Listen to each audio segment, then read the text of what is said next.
자, 하나님 말씀 보십시다. 오늘은 출애굽기 3장 14절입니다. 우리가 잘 아는 말씀이죠. 자, 하나님이 모세에게 이르시되 나는 스스로 있는 자니라. 또 이르시되 너는 이스라엘 자손에게 이같이 이르기를 스스로 있는 자가 나를 너희에게 보내셨다 하라. 이 말씀이에요. 출애굽기 3장 14절.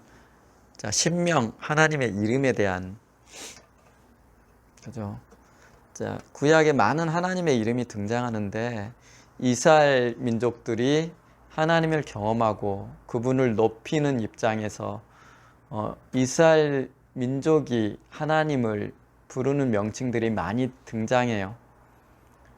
그런데 이 지금 하나님께서 자신을 계시하신 이 이름은 그와 반대로 하나님께서 자기를 소개해 주시는 장면이에요. 계시해 주는 것.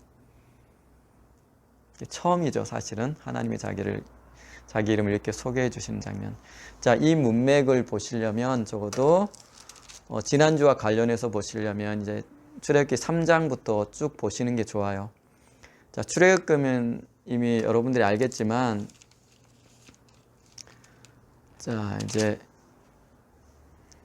2장에 보면은 모세가 살인을 저지르고 미디안 광야로 쫓겨와서 미디안 제사장 이드로의 딸과 결혼하죠. 그 앞장까지 그런 설명이 되어 있어요. 그러면서 이제 미디안 제사장 이드로에게 속해서 양떼를 치면서 이제 가시나무 떨기 아래서 여호와 하나님을 만나는 장면이 3장이에요. 그런데 지난주에 우리가 사도행전 7장 봤죠. 자, 사도행전 7장에서 스데반이 순교 직전에 구약을 함축적으로 요약해서 쭉 진술을 하는 장면이 나와요. 사도행전 7장을. 그러면서 인용했던 게 바로 이 장면이에요. 자, 출애굽기 3장. 자, 제가 군데군데 읽을게요. 자, 오늘의 본문은 3장 14절이지만 줄 그어 보시라고 3장 1절부터 제가 읽어볼게요. 군데군데. 모세가 그의 장인 미디안 제사장 이드로의 양떼를 치더니 그 떼를 광야 서쪽으로 인도하여 하나님의 산 호렙에 이르매. 자, 호렙산 알죠? 신의 산이죠. 다른 말로 신의 산. 자, 출애굽기 19장하고 20장에 걸쳐서 또 신의 산에서 율법이 수여되는 장면이 나와요. 자, 그 산이에요. 여기가 호렙산. 3장 2절. 여호와의 사자가 줄 그어 보세요. 여호와의 사자가 떨기나무 가운데도 나오는 불꽃 안에서 그에게 나타나시니라. 자, 여호와의 사자 줄 그어 보세요. 자, 여호와의 사자라고 지금 여기는 기록되어 있지만 이 장면을 사도행전 7장의 스데반은 천사가 가시나무 떨기 가운데서 나타났다라고 했죠. 자, 천사라고 지금 스데반은 얘기를 해요. 그런데 여기는 여호와의 사자라고 되어 있죠. 그러므로 여호와의 사자는 천사라는 것을 우리가 알 수 있어요. 자, 떨기나무 가운데로 나오는 불꽃 안에서 그에게 나타나시니라. 그가 보니 떨기나무에 불이 붙었으나 그 떨기나무가 사라지지 아니하는지라. 자, 신기하겠죠. 모세가 3절. 이에 모세가 이르되 내가 돌이켜 가서 이 큰 광경을 보리라. 떨기나무가 어찌하여 타지 아니하는고 하니 그때. 자, 4장 4절. 여호와께서 줄 그어 보세요. 여호와께서 그가 보려고 돌이켜 오는 곳을 보신지라. 하나님이 떨기나무 가운데서 그를 불러 이르시되 모세야 모세야 하시매 그가 이르되 내가 여기 있나이다. 자, 보세요. 3장 2절에 여호와의 사자가, 다음 4절에 여호와께서, 4절 중간에 하나님이, 전부 같은 말이 지금 이렇게 변해서 사용이 되죠. 여호와의 사자 이퀄 여호와 이퀄 하나님. 5절 보세요. 하나님이 이르시되, 하나님이라고 되어 있죠. 그 다음 6절 보십시다. 또 이르시되 나는 내 조상의 하나님 아브라함의 하나님 이삭의 하나님 야곱의 하나님이니라. 모세가 하나님 배웁기를 두려워 얼굴을 가리매. 자, 이 얘기 누가 하는 거예요? 여호와의 사자, 여호와, 하나님, 그리고 스데반의 고백, 사도행전 7장을 이끌어와서 보면 천사가 그렇게 얘기하는 거예요. 내가 네 조상 아브라함과 이삭과 야곱의 하나님이다. 내가. 그 내가 누구냐면 천사가, 이 장면이 사도행전 7장 스데반의 고백에 나오죠. 천사가 나타나서 나는 아브라함과 이삭과 야곱의 하나님이다 라고 소개하는 장면. 천사란 얘기예요. 근데 천사가 하나님이라고 했다, 여호와라고 했다, 여호와의 사자라고도 표현이 돼요. 자, 그런데 이제 보십시다. 13절 보십시다.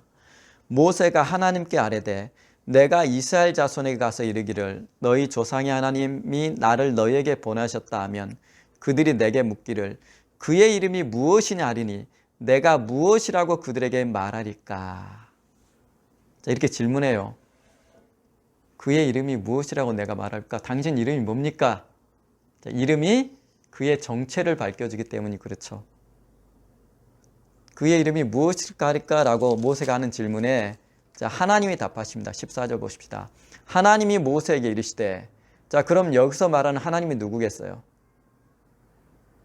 여호와의 사자, 여호와, 아브라함과 이삭과 야곱의 하나님으로 불리느니 바로 그 하나님이죠. 근데 이 하나님을 스데반이 천사라고 불러요. 자, 그러면 이렇게 읽으면 돼요. 14절. 천사가 모세에게 이르시되, 천사가 모세에게 이르되 나는 스스로 있는 자 아니라 또 이르시되 너는 이스라엘 자손에게 이같이 이르기를 스스로 있는 자가 나를 너희에게 보내셨다 하라. 15절 보십시다. 하나님이 또 모세에게 이르되, 그러면 이걸 어떻게 바꿔 읽어요?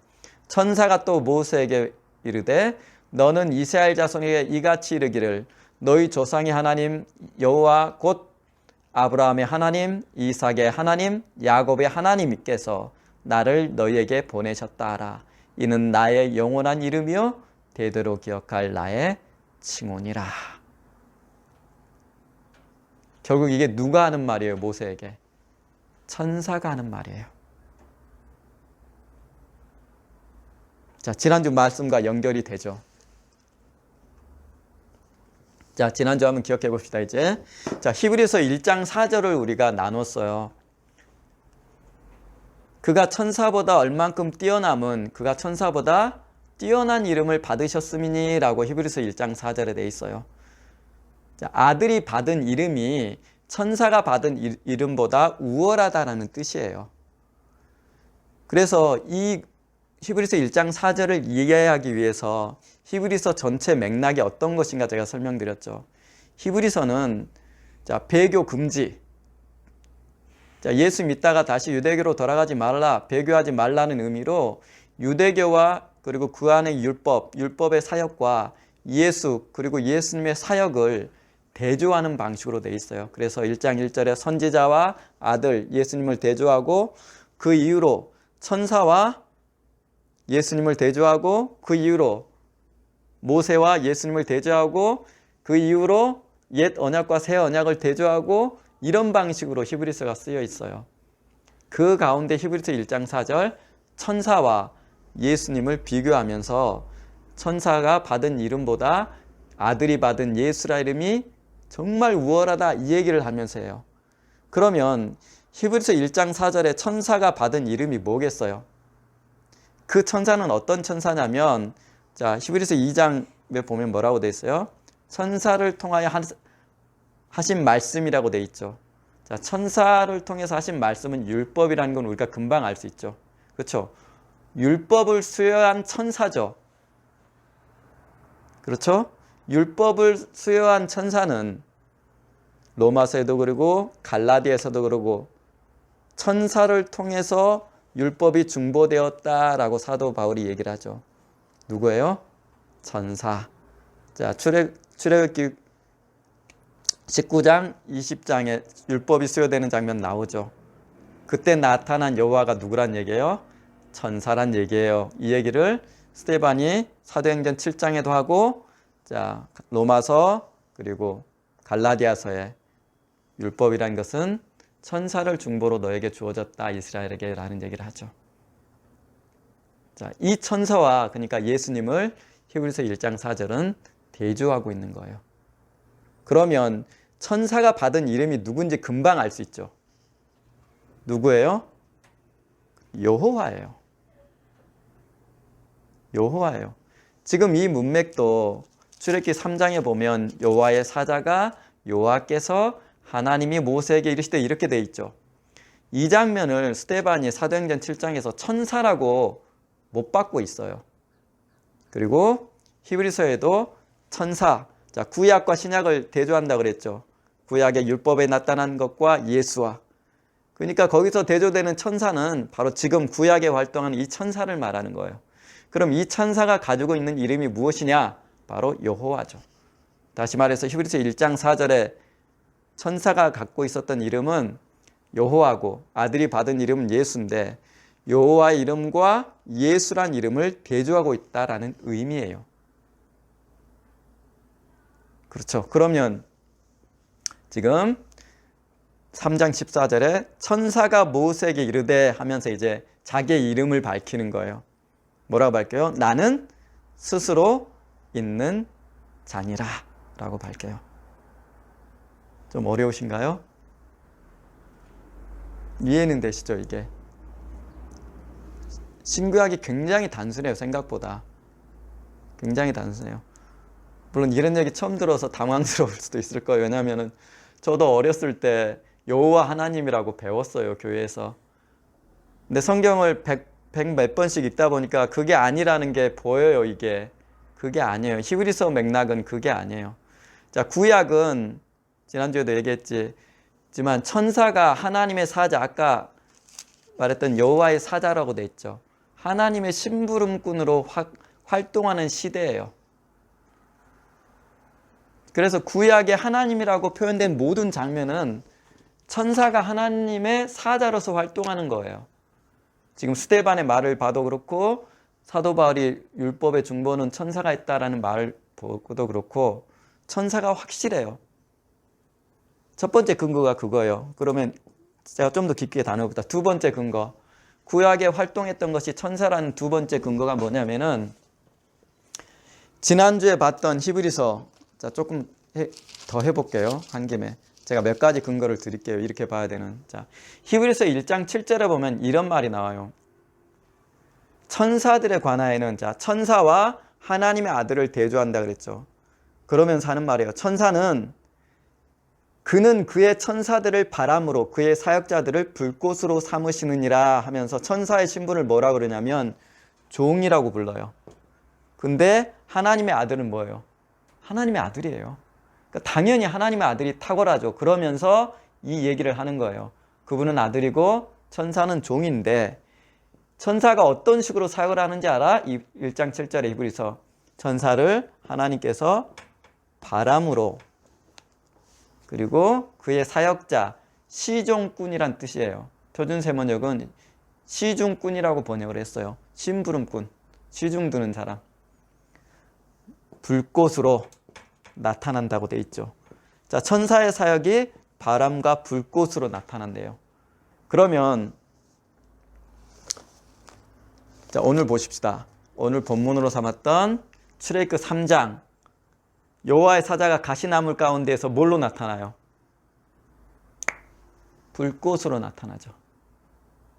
보여요? 불꽃으로 나타나죠. 그래요. 천사예요.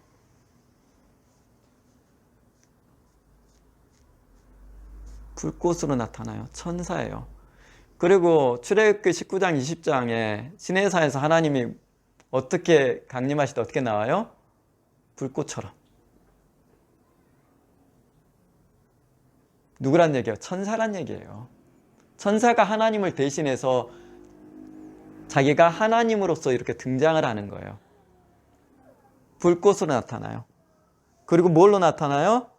바람으로.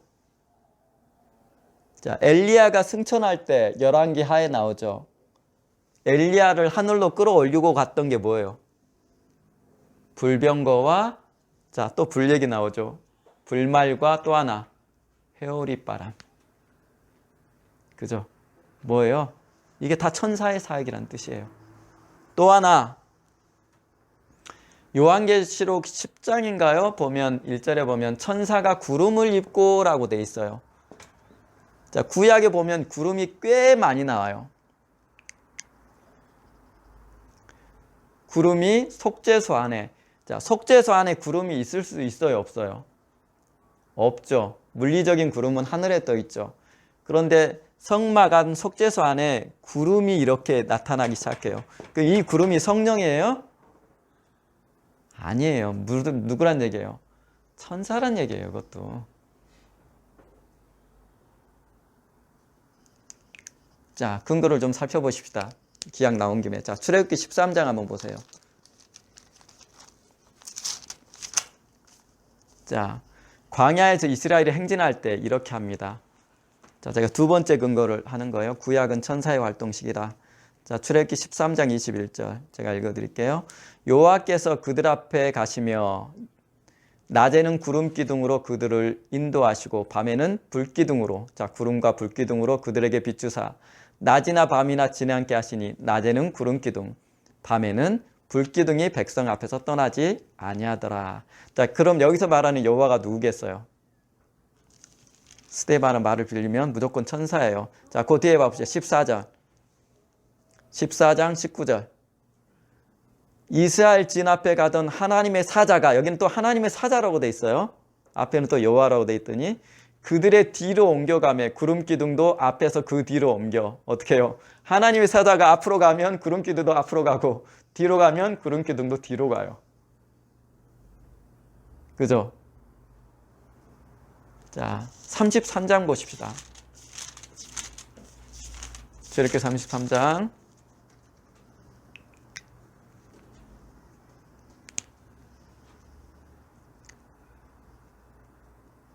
자, 9절. 자, 하나님께서 모세를 만나는 장면을 보세요. 9절. 재밌습니다, 이 9절이. 모세가 회막에 들어갈 때 구름 기둥이 내려 회막 문에 서며, 구름 기둥이 회막 문 앞에 섰대요. 구름이 기둥이. 근데 그 다음 뭐라 그래요? 여호와께서 모세와 말씀하시니, 자, 하나님을 대면했어요, 모세가. 보세요. 모든 백성이 회막 문에 구름 기둥이 서 있는 것을 보고 다 일어나 각기 장막문에 서서 예배하며 사람이 자기의 친구와 이야기함 같이 여호와께서는 모세와 대면하여 말씀하시며 모세는 진으로 돌아와 눈의 아들 젊은 수정자 여호수아는 회막을 떠나지 아니하니라. 장면 나오죠. 금방 알겠죠. 회막 안에 구름 기둥이 내려왔어요. 그게 누구예요? 여호와래요. 그럼 그 여호와가 누구겠어요? 천사란 얘기예요. 천사의 사역을 보면 알 수 있어요. 그 구약에 그래서 바람, 불꽃, 구름 기둥, 이 모든 것이 누구란 얘기예요? 천사란 얘기예요. 지금 천사의 사역을 히브리서에서 그렇게 설명하고 있죠. 그렇죠. 천사가 지금 일하는 거예요, 이렇게. 근데 그가 나타나서 내가 여호와다, 내가 아브라함과 이삭과 야곱의 하나님이라고 얘기를 하는 거예요, 지금. 그런데 히브리서 기자는 뭐라 그래요?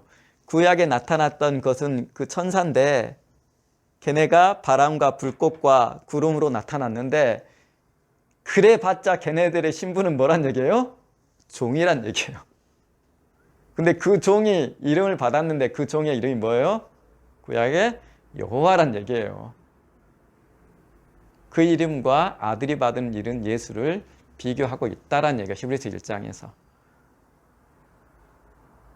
이 얘기를, 그러니까 이런 맥락을 사도들은 다 알았다는 얘기예요. 이미 히브리서 기자도 구약에 활동하는 것들은 하나님의 사자로서 심부름 끊어서 천사들이었다는 걸 히브리서 기자도 알았고 사도 바울도 알았고 스데반도 알았다라는 얘기예요. 그래서 가시나무 떨기에 나타난 건 천사였어, 얘들아. 그리고 히브리서 7장 마지막에 너희가 천사가 전한 율법을 받고도 지키지 아니하였도다라고 얘기하면서 죽죠. 그렇죠. 율법을 준 건 천사란 얘기예요. 그래서 율법을 종의 영이라고 부르는 거예요. 왜? 천사가 종인데 종을 통해서 종이 중보대에서 이스라엘에게 주어졌기 때문에 율법을 종의 영이라고 부르는 거예요. 사도 바울이 갈라디아서와 로마서에 그렇게 부르죠. 자, 또 세 번째 근거, 이게 두 번째 근거예요. 자, 구약에는 천사의 활동식이다. 세 번째 근거가 뭐예요? 신약은 일관되게 누구도 하나님을 본 적이 없다라고 얘기를 해요. 자, 요한복음 1장 18절에도 말하죠. 누구도 하나님을 본 적이 없을 때 독생하신 하나님이 나타났도다. 아무도 하나님을 본 적이 없어요. 그죠? 그리고 예수님도 요한복음 얘기하시죠. 오직 아버지께로부터 온 자만 아버지를 봤다. 예수님만 오직 하나님을 본 자예요. 그 디모데후서 끝절에도 말하죠. 사도가 하나님은 누구도 볼 수 없고 본 적 없다라고 또 얘기를 해요. 하나님을 본 적이 없어요. 누구도 하나님을 볼 수 없어요. 근데 아까 우리 봤죠. 출애굽기. 모세가 하나님을 대면하고 얘기를 해요. 구름 기둥이 딱 내려오더니 대면을 하죠. 그 밑에 장에 보면 하나님의 영광을 보여주세요 가니까 여호와 하나님이 뭐라 그래요? 나 보면 죽으니까 너 반석 위에 숨어 뒤에. 그러면 내 등을 보여줄게 하면서 등을 보여주는 장면이 나와요. 모세는 하나님을 대면해요. 그 장면에서 나오지만 미리암과 아론이 모세가 그 이방 여인을 취한 것 때문에 비방하죠. 그 장면에서도 여호와 하나님이 얘기를 하세요. 나는 모세와 친구같이 대면하여 얘기하는데 감히? 그렇죠. 대면을 하죠. 자, 일관되게 신약은 하나님을 대면한 자 없다 그러는데 구약은 하나님을 만나요. 아브라함도 하나님 만나죠. 여호와 하나님이 아브라함 앞에 섰느니라 그런 말 나오죠. 그렇죠. 그래서 구약에 나타난 것은 이게 세 번째 근거, 전부 천사들이에요. 하나님의 사자로서 나타난 천사들이 구약에 활동했어요. 그래서 자, 세대주의자들이 지난주에 제가 구약은 성부 하나님의 활동, 신약은 예수님 승천 후에는 성령이 활동한 시기, 이렇게 성경을 봐요. 이거는 옳지 않아요. 신구약은 굉장히 단순해요. 구약은 천사가 하나님의 사자로서 심부름꾼으로서 세상에 오시는 예수님을 준비하는 과정. 자, 천지 창조의 목적으로 이것을 바라보면 이렇게 얘기할 수 있어요. 천사도 종이기 때문에 준비하는 거예요. 예수님 오시기를. 신약은 뭐예요? 주인공이신 예수님이 세상에 왔어요. 그 부분을 히브리서는 뭐라고 불러요? 실상이신 분, 그리고 참이신 분. 그리고 구약, 율법 아래 있을 때 이 장면을 히브리서는 뭐라고 불러요? 그림자, 비유, 그리고 모형. 누구의 그림자? 참이신 예수의 그림자. 누구의 비유? 참이신 예수의 사역에 대한 비유. 자, 누구에 대한 모형? 예수에 대한 모형. 구약은 이거예요. 그러니까 그래서 구약도 예수가 주인공인 거예요. 근데 그림자로서 이들이 가지고 있었던 거죠. 그래서 사도 바울이 로마서에 뭐라고 그래요? 아담도 예수의 모형이라고 얘기하죠. 구약은 그러니까 앞으로 오실 예수 그리스도의 그림자 모형으로 존재하는 거예요. 전부 예수를 준비하기 위해서. 굉장히 쉽죠, 성경이. 자, 그래서 이 세 가지 근거를 들어서 제가 이거를 설명드리는 거예요. 그러면 여러분이 질문 하나 하셔야 돼요. 저도 이거 그러면 성령은 눈에 보여요, 안 보여요? 성령도 하나님이시기 때문에 안 보여요. 우리 눈에 가시되는 분이 아니에요. 하나님은 아무도 본 적이 없어요.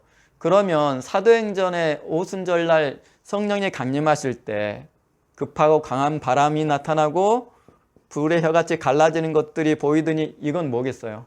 성령이에요?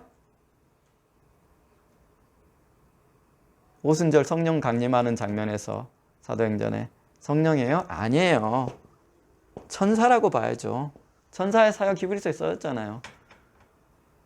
그럼 천사가 사람에게 임했냐? 그렇게 해서 가시면 안 되고, 성령이 오순절날 성도들에게 임할 때 성령을 수동두는 천사들이 같이 일했다라고 보는 거예요. 성령은 눈에 안 보여요. 하나님이시기 때문에. 하지만 예수님을 기도할 때 천사들이 수종들었다면 성령께서 일하실 때도 천사들이 수종들다는 걸로 봐야 된다는 거죠. 그 구절도. 그렇죠. 히브리서가 분명히 얘기해요. 불꽃으로, 바람으로 천사들이 사역할 것이라고 얘기하잖아요.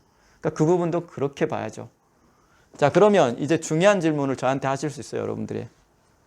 뭐요? 구약이 그러면 천사들이 예수 오심을 준비하는, 그리고 히브리서 맥락에서 비유요 그림자요 이거라면, 창세기 2장 7절에 여호와 하나님께서 그 코에 생기를 불어넣어서 사람을 생명 만드셨는데 이 여호와 하나님이 천사입니까? 라고 묻죠. 창조 사역은 누구만 할 수 있어요? 하나님만 할 수 있잖아요. 그럼 이 부분을 어떻게 하시려고요? 라고 질문할 수 있죠. 그럼 저는 이렇게 대답해요. 천사 맞아요. 왜요? 거기 막 여호와 하나님이 에덴을 거니시는 막 이런 표현이 나와요. 이건 문학적이라고 보기 좀 그렇죠? 또한 얘기도 하죠. 그렇죠? 천사 맞죠? 천사란 건 확실해요. 구약의 맥락도 그렇고 성경 전체의 맥락으로 봐도 천사가 확실해요. 그러면 천사가 생기를 불어넣었겠네요? 아니요. 자, 나사로가 죽었을 때 장면을 보면 어떻게 해요? 나사로의 영혼을 누가 들고 가요? 하나님께.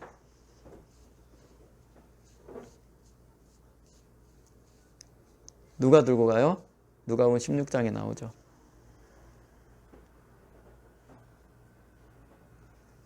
나사로가 죽자 나사로의 영혼을 누가 들고 가요? 천사가 받들어 가죠. 천사가 나사로를 받들어, 이렇게 돼 있어요.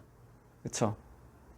이걸 보면 이때 창세기 2장 하나님 여호와 하나님, 얘가 어떤 식으로 해석하는 게 맞아요?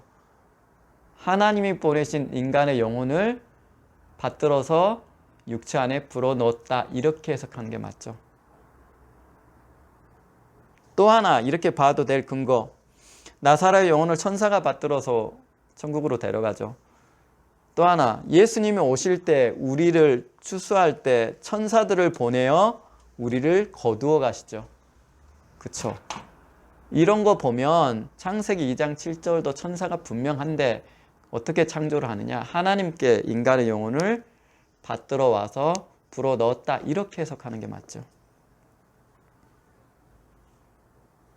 자, 그럼 이제 중요한 거예요. 이제 올해 본문 가봅시다. 잘 생각해 보세요. 이해하면서 들으세요. 이해하면서. 자, 출애굽기 3장 14절이었죠 오늘.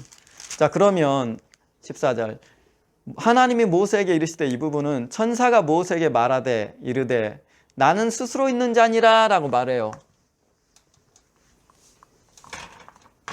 자, 여기 썼어요. 나는, 자, 스스로 있는 자다. 나는 스스로 있는 자다. 지금부터가 이제 오늘 메인이에요. 집중하셔야 돼요. 이 스스로란 말은 원래 없어요. 원래 그대로 해석하면, 자, 보세요. 자, 히브리어 여기 있어요. 예의에 아세르 예의에, 이렇게 돼 있어요. 이걸 그대로 하면 나는 이다, 혹은 나는 있다, 혹은 나는 존재다. 요 세 번 거는 이제 철학적으로 요 부분을 해석하면, 풀이하면 나는 존재다, 이렇게 해요. 나는 이다, 나는 있다, 나는 존재다, 이렇게 풀 수 있어요. 이 안에 스스로란 말이 들어있죠. 이건 우리 개역 한국 성경에서 이렇게 이 말을 넣었어요. 자존자의 의미를 담아서. 왜 그러냐면 이게 70인역에서 이렇게 해석을 했어요. 그래서 70인역을 참고했기 때문에 이 말을 넣고, 또한 이 여기 말하는 예흐에라는 말의 용례 중에 스스로라는 개념이 들어있어요. 그래서 우리 성경에 이걸 넣은 거예요. 근데 원래 그대로 해석하면 나는 이다, 나는 있다, 나는 존재다, 나는 존재고 너희는 존재물이다, 이렇게 해석할 수 있겠죠. 어쨌든 나는 이다예요. 지금 천사가 자기를 소개하는 거예요. 뭐라 소개해요? 나는 이다. 자, 이제 고민해 봅시다. 이게 이름인가요? 이걸 이름이라고 볼 수 있어요? 왜 이름이 아니에요?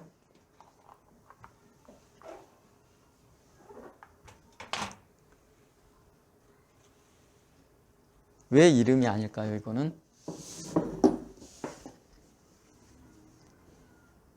자, 원래 하나님은 이름이 없어요. 왜 그럴까요? 조금 어려운 얘기해요. 하나님은 무한자. 좀 어려운 한자도 좀 쓸게요. 그냥 한글로 쓰겠습니다. 무한자. 그리고 무규정자라고 불러요. 약간 친하게 쓰는 말인데요. 하나님은 무한하시고 영원하시고 규정할 수 없는 분이라 이름을 쓸 수가 없어요. 원래 이름이란 게 있으면 어떤 일이 벌어져요? 객체화되죠. 하나가 규정되죠. 규정되는 순간 하나님이 아니기 때문에 하나님이란 분은 원래 이름이 없어요. 그래야만 정상이에요. 그런데 지금 하나님이 천사가 하나님의 이름이라고 지금 소개를 했어요. 나는 이다. 이게 이름이냐고요. 이름 아니죠. 왜 이름이 아니에요? 이런 이름 보셨어요? 예의의 아세르 예의 이게 여호와예요. 가장 가까운 발음은 야훼라고 하죠. 야훼. 우리는 여호와 초기 번역본의 한국 성경은 여호와라고 번역했기 때문에 그냥 그대로 가는 거예요. 야훼가 더 정확한 발음이죠. 자, 나는 이다가 왜 이름이 아니에요? 이름은 명사죠. 홍길동. 한정되는 명사, 고유명사라고 그러죠. 홍길동, 김덕균. 근데 이건 뭐예요? 그렇죠. 주어 동사로 돼 있어요. 문장이에요. 서술형 동사로 돼 있어요. 그래서 이름이 아니에요. 이름이 아니에요. 이 이름에 대한 해석도 그래서 수도 없이 많아요. 워낙 어려웠건 말이고. 그래서 아까 설명하다 말았지만 이 예의라는 말을 설명한 한 6가지 정도의 학설이 있어요. 6가지 정도의 학설이 있는데, 자, 현재적 의미. 히브리어 자체가 원래 그 시제 자체가 현재, 과거 이게 다 복합적인 게 기본적으로 들어있어요. 그래서 어려워요. 자, 이 예의라는 요거를 해석하는 현재적 의미로 나는 스스로 있는 자다. 자, 그런 의미로 해석하는 사람이 있고, 미래적 의미로 해석하는 사람도 있고, 사역적인 의미. 나는 존재고 너희들은 나로 인해서 내가 존재케 되는 그런 사역적인 의미로 해석하는 사람이 있고, 내가 너와 함께 하겠다라는 동행의 의미로 해석하는 사람이 있고, 제의적 의미로 해석하는 사람이 있고, 아니다, 아람어 하와이에서 온 동사적 의미로 해석하는 사람이 있어요. 어쨌든 학설이 많아요. 이거는 신명론 같은 거 책 보면 다 나와 있으니까 여러분 보시면 돼요. 하여튼 이거는 이름이라고 볼 수가 없어요. 어쨌든 그렇잖아요. 이런 이름이 없어요. 서술형 동사가 뭔 이름이 있어요? 그럼 뭐예요 이게?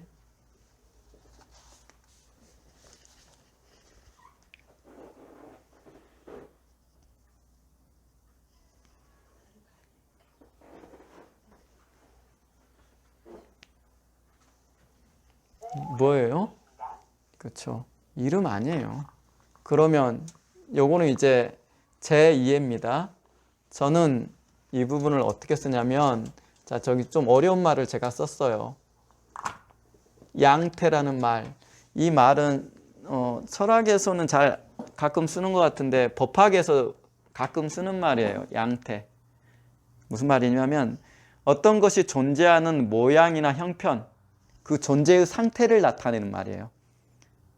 다시 얘기합니다. 사물이 존재하는 모양이나 형편, 하나님이 존재하는 모양이나 형편, 그거를 설명한 거예요.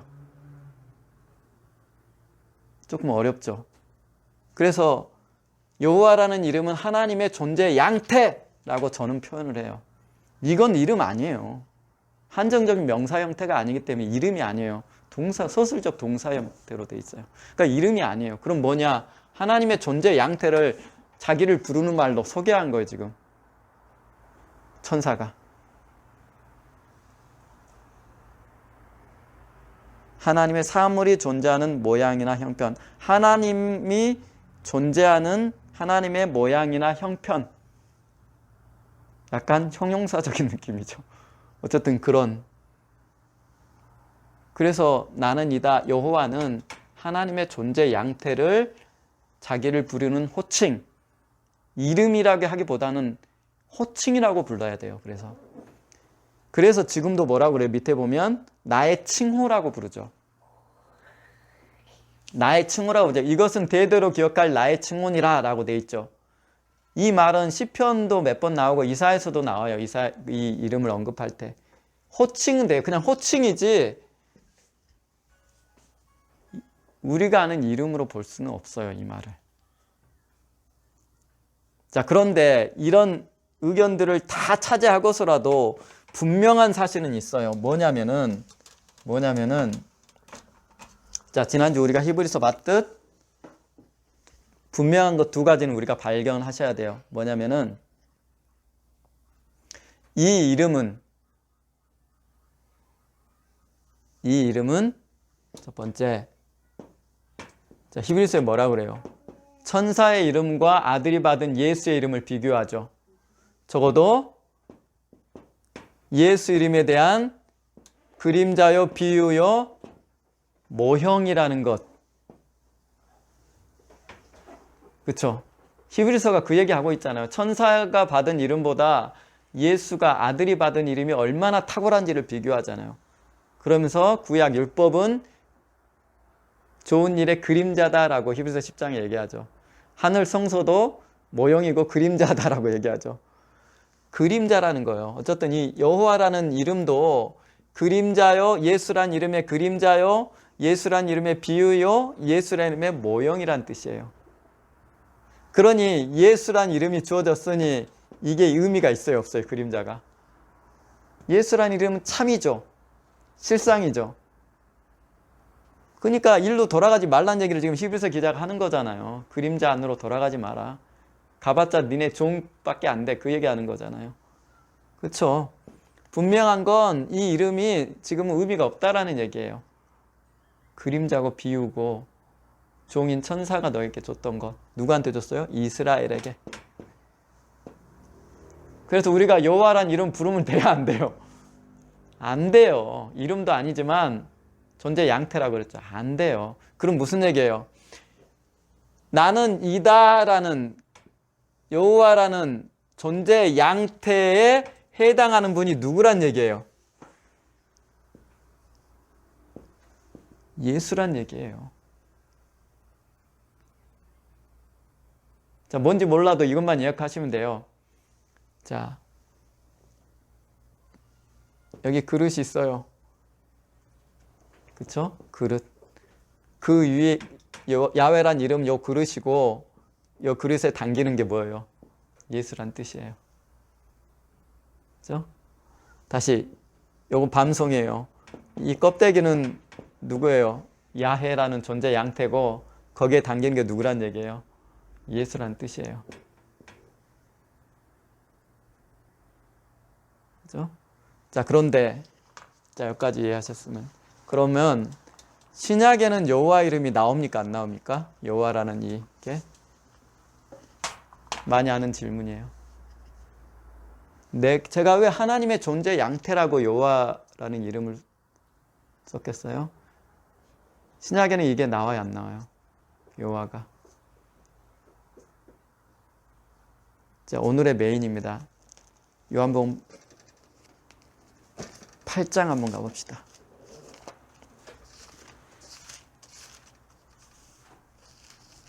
자, 요한복음 8장 23절부터 보십시다. 신약에도 나옵니다.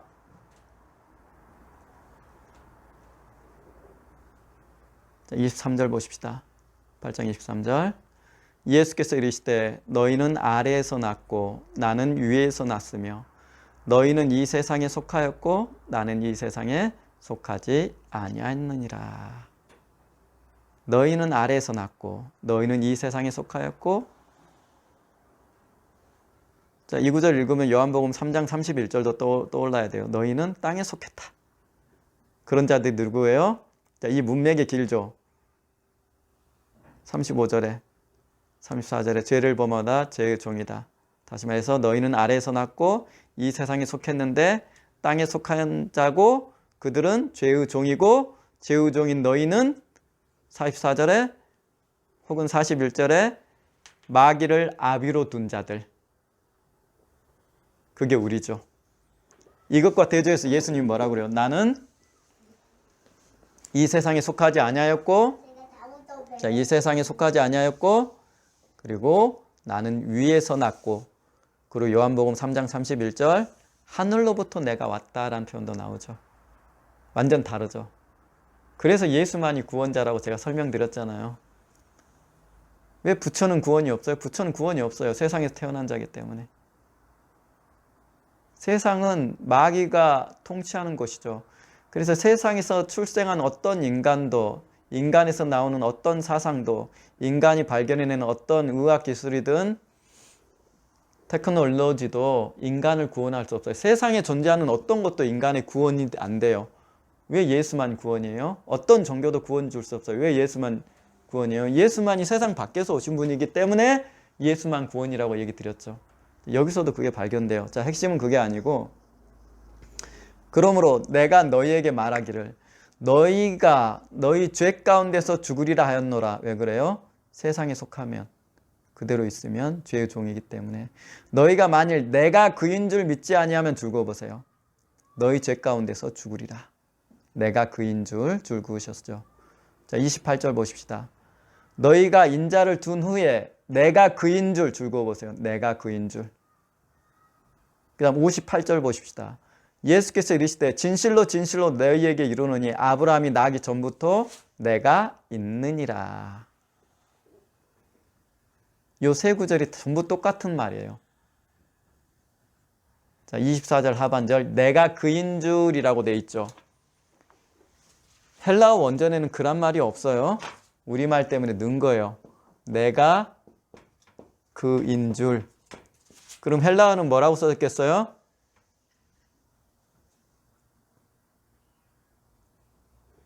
그가 없어요. 우리말 때문에 넣은 거예요. 뭐라고 써있겠어요? 우리 했잖아요, 여기. 에고, 그렇죠. 적어놨죠. 그렇죠. 기억하시네요. 에고 에임이라고 돼 있어요. 자, 이 에고 에임이 나는 이다란 말이에요. 영어로는 그냥 I am이라고만 돼 있어요. 그 장면에. NIV를 봐도. 그란 말이 없어요. 보어로 쓰였는데 한국에서는 없어요. 그냥 에고 에이미만 있어요. 자, 이게 왜 중요하다 그랬어요? 자, BC 300년경에 이집트 알렉산드리아에서 아마 신학생들은 다 알죠. 셉투아진트라는 LXX 성경, 70인역이라는 성경은, 그러니까 구약은 히브리어죠. 구약을 헬라어로 번역을 했어요. 유대학자들이, 랍비들이. 그게 셉투아진트예요. LXX라고 부르는. 그러면 히브리어를 헬라어로 번역했다면 히브리어 아까 출애굽기 3장 14절 나는 스스로 있는 자 아니라도 헬라어로 번역됐겠죠. 그럼 그 구절을 헬라어로 번역할 때 뭐라고 번역했을 것 같으세요? 그렇죠? 에고 에이미로 번역했어요. 다시 말해서 지금 24절에 있는 내가 그다, 에고 에임이라는 헬라어가, 자, 히브리어를 헬라어로 번역한 요 70인역에 출애굽기 3장 14절에 그대로 쓰인 거예요. 그러니까 여기를 뭐라고 읽으면 되냐면 너희가 만일 내가 여호와인 줄 믿지 아니하면 너희 죄 가운데서 죽으리라, 이렇게 읽으시면 돼요.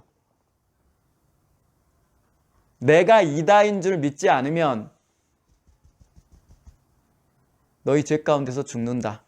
그 밑에도 마찬가지예요. 28절도 너희가 인자를 둔 후에 내가 그인 줄, 내가 이다인 줄, 내가 여호와인 줄 믿지 않으면 너희 죄 가운데서 죽으리라, 이렇게 읽으시면 되고요. 58절도 아브라함이 나기 전부터 내가 있다. 아브라함도 나기 전부터 나는 여호와로다, 이렇게 읽으셔야 돼요. 지금 이 나는 이다라는 요거를 예수님이 누구한테 적용시켜요? 자기한테 적용시키시죠. 그래서 제가 여호와라는 요 호칭은 사실 이름이란 말 쓰면 안 돼요. 이스라엘계는 이름일 수 있어요. 왜? 이것으로 언약을 했거든요. 그들은 이름이라고 부를 수 있어요. 하지만 호칭이라고 불러야죠. 우리는. 어쨌든 여호와라는 호칭은 하나님의 존재 양태라고 불렀던 이유가 여기에 있어요. 자, 나는 이다. 그가 누구예요? 예수 나요. 여호와라는 존재 양태에 합당한 자가 바로 나단 얘기예요.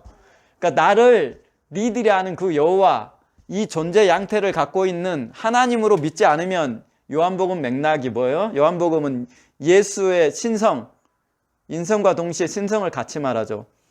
그래서 요한복음 1장에 보면 그분이 태초부터 있는 로고스다 그 얘기 계속하죠. 그분이 하나님 맞아. 하나님 그 얘기하죠. 그렇죠? 그 하나님으로서 존재의 양태를 갖고 있는 그 야훼, 그가 바로 나야 라는 얘기를 지금 예수님이 하시는 거예요. 여기 나와요. 야훼라는 이름이. 근데 이름이 아니라 그랬죠. 존재의 양식 혹은 존재의 양태, 그 양태를 가진 자가 누구예요? 나.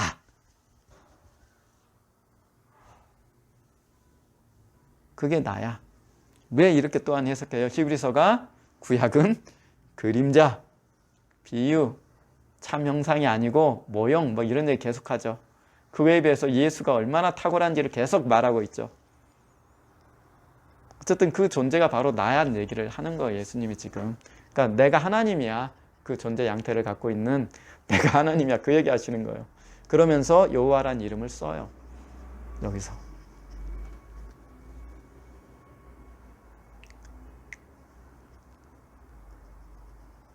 자, 신약에도 여호와라는 호칭이 나옵니다. 그런데 여기서 이렇게 그렇게 나오는데 그 여호와라는 존재 양태에 해당하는 존재가 바로 나야. 나를 그로 믿지 않으면 너희들은 너희 죄 가운데서 죽는다 라고 예수님이 얘기하시는 거예요. 어쨌든 그러므로 구약은 예수 오심으로 그림자고 비유고 모형이기 때문에 참이시고 실상이신 분이 오셨기 때문에 구약은 사실상 의미가 없어졌어요. 그리고 히브리서 1장에서 말하듯 천사의 신분이 종이고 그리고 이 종인 천사가 너희한테 율법을 줬기 때문에 너희가 율법으로 돌아가는 것은 다시 종의 신분으로 돌아가는 거다. 이 얘기를 하고 있는 것이고 또한 이 얘기를 갈라디아에서도 하죠. 아브라함의 두 아들 얘기하면서 그러니까 일로 돌아가면 안 돼 얘기를 해요. 누구에게? 유대교 아래 다시 되돌아가려고 하는 자들에게. 그거에 비해서 아들 그분이 받은 이름이 얼마나 탁월하니 하면서 배교하지 말 것을 권면하는 것이에요. 자, 이제 이것만 기억합시다. 여호와라는 명칭은 하나님의 존재 양태이지 이름은 아니다. 그리고 신약교회의 우리 성도들이 여호와 이름을 부르면 왜 안 되는지 충분히 이해되셨죠, 이제? 이해되셨죠? 히브리서 1장 봐도 이해가 되시죠? 자, 오늘 여기까지 하십시다.